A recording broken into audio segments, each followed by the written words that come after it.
Now, in your video, you bring up the an objection to free markets. I don't know if you frame it as a contradiction or not, but the idea of advertising and that this influence of the producers somehow makes free markets unworkable, or uh, you know, this is a true mark against them. And there's a couple of problems with this thought. First of all, uh, you have no it's implied in that is that people don't know what's actually best for themselves, but you do. So you're in a position where you can tell that, well, if you buy this, it's okay, but if you buy that, that is a trick that you've been manipulated into doing it, and you've been exploited in the process. Um, I hear this a lot from socialists, and it really strikes me as enormously hubristic. I bet if I asked you how many things have you been manipulated into buying, you wouldn't say any, and you would. But if we went through and looked at all your property, we'd probably find some things that your average person doesn't own. We'd probably find lots of things that you literally don't need to stay alive, and we could just say, "Oh no, you know what? You have been uh, manipulated into buying those things, and you don't really need them, and it's just because you're weak-willed or whatever." I mean, this is literally like if you have a refrigerator or a freezer full of vanilla ice cream, and I have a freezer full of chocolate ice cream, and you tell me that that's frivolous materialism that I have that chocolate ice cream, and then when I say, well, what about all your vanilla ice cream? You say, oh no, no, vanilla is the god of flavors, and uh, it's totally subjective, the valuation there, and there's no scientific basis to say, well, actually vanilla is better than chocolate, because we have different values. I have very eclectic tastes. Okay, here I have a Ravi Shankar DVD that I paid for, and a Monteverdi opera called L'Orfeo, that's staged by 16th century musicians in a theater in Barcelona, Spain. Your average person doesn't have those things, and you could say, "Oh no, that's weird." But we all have our own little tastes, and ultimately, all value is subjective. So whether I want organic food or junk food, there's no scientific way to say, "Oh no, one is bad and one is good." You could say that, well, the junk food isn't going to fulfill your caloric intake very well. That might be true, but I might say, well, I don't value my caloric intake that much relative to taste. And there's no scientific way of saying, oh, no, no, you should value your caloric intake 18% and your taste only 8%. No. So there's that problem.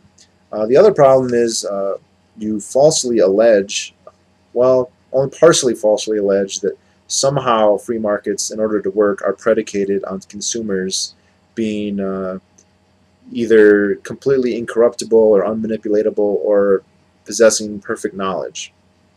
Now, some Keynesians and some Chicagoites, for their models, like to assume perfect knowledge because they want to make a model, and the model won't work unless they do it, and so they have imputed that. And I would disagree with them, and no Austrian would agree with that. There isn't perfect knowledge. No Austrian economist claims that there is perfect knowledge, and none claim that it's necessary. You don't have to have perfect knowledge to weigh your options. It's true that you might end up being wrong. There's always uncertainty, and no system you can think of is going to eliminate uncertainty. So there's no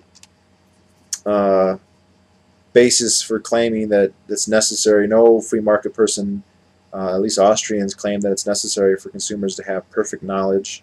And so why you would assert that it's necessary, you didn't provide any evidence that anyone thinks it's necessary, but you just claimed that it was. Nobody has it, nobody needs it. Now, the other thing is that your characterization of the power of advertisers to manipulate is completely false.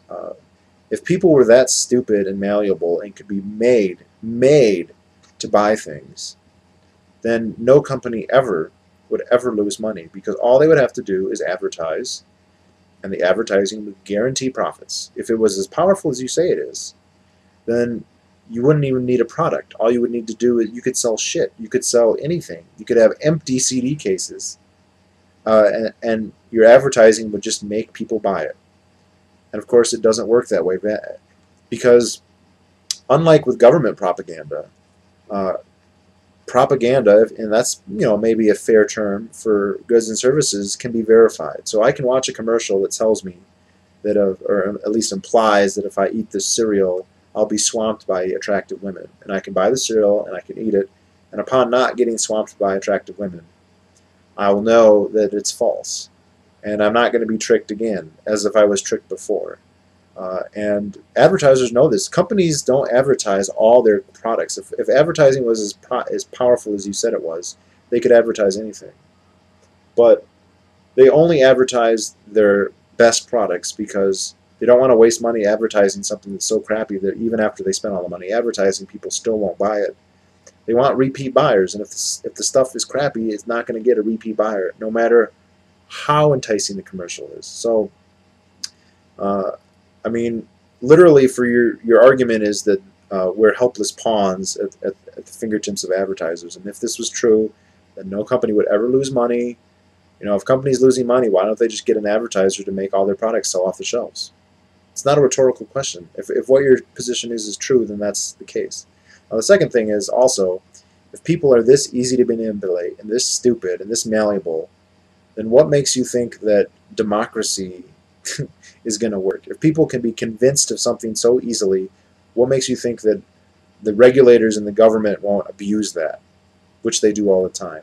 I mean, it's historically happened so often that the fact that you're blind to it is very telling, that your ideology is completely shut you off from reality. You don't think if people are that malleable and easy to manipulate that the Venus Project and the wise overlord angels who run that society couldn't take advantage of it? I mean, if people are that easy to control, then you know, no society you could propose could be without abuse, and except for the one where you change humanity and you just say, well, in my society, humans are altruistic and all-knowing and they have perfect knowledge. And yeah, yawn, like we haven't heard that before. I'll have to do some videos on the Venus Project. But yeah, this anti-advertising, what it really is you have your personal tastes and you think that they're normative. So you buy vanilla and you see someone else buying chocolate and you think that, well, it's fine that I buy vanilla and I eat Snickers and I wear Reeboks, but the fact that you wear Nikes, eat chocolate, and like paydays, that means you're a stupid idiot and you're being manipulated by the materialistic consumerist capitalists. This is so typical of the socialists, you know, who have their own ideas. It's like this for everything. If I asked 1,000 socialists to define what needs are, to literally list out needs, I'll get 1,000 different answers, and all of them are going to pick the ones that they think, and they're going to say this is what you need, and anything other than this is fucking exploitation. And the next one's going to have a different definition. They don't have any science to back up any of it, any ethical system that really makes any sense that justifies any of it. Just you have your personal tastes, and everybody who deviates from them, then they're deviant. It's a perverted thing that I don't buy the same things you do. And the fact that I do, the fact that I'm perverted in buying things that you don't, that must prove that I'm a helpless pawn of the advertisers. And you, in your all-knowing wisdom, you're not a pawn of the advertisers. And everything that you buy and every product you consume is evidence of your resistance to and independence from social manipulation. And oh, aren't you wise and powerful? And shame on the rest of us for being. This is silly. Free markets aren't predicated on people having perfect knowledge. It's impossible anyway. You don't need it to make subjective valuations or to make decisions whether you're going to buy something or not. It's possible you can be wrong. That's always the case. Just like it's possible in democracy to vote for somebody like Obama and find out, oh, whoops, he was a warmonger, although most people who voted for him don't have the intellectual honesty to admit that. So, yep, that's it for this one.